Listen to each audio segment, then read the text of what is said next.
बड़ा है डमरूधारी, भोले शंकर है त्रिपुरारी, जिसे है ये दुनिया सारी। चाहे नर हो या हो नारी, लौटा ताना उसको खाली, आए बनकर जो भी सवारी, प्रकट हो जाए शंभू।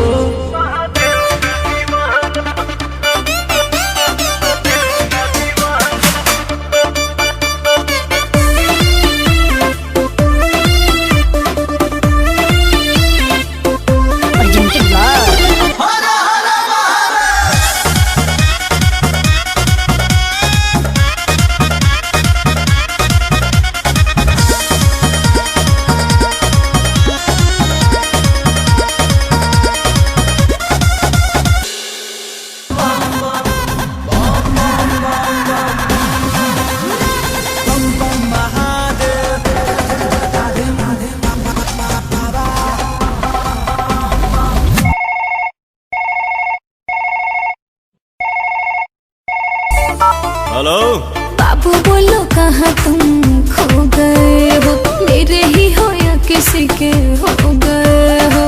मुझे तुमसे मिलना है, बात दिल की कहना है, सही सही टाइम तो बताना।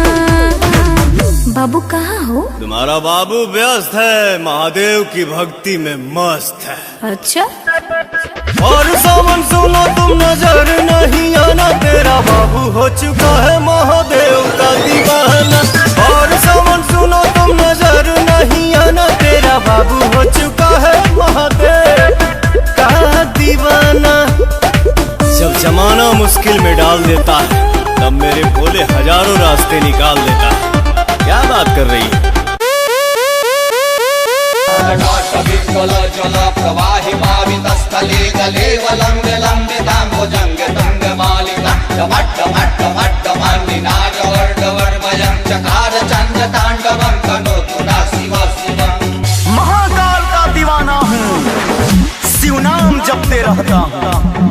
महाकाल का दीवाना हूँ, शिव नाम जपते रहता हूँ। सोता हूँ तो शिव कहता हूँ, जगता हूँ तो शिव कहता हूँ। धारा गंगा जल बेले के पाता, धारा गंगा जल बेले के पाता, धारा गंगा जल बेले के पाता, धारा गंगा जल बेले के पाता। ओही रे पाता बबल बबल खाता, सुंदर में हर मिली लागी न घाटा। धारा गंगा जल बेले के पाता, सुंदर में हर मिली लागी न घाटा।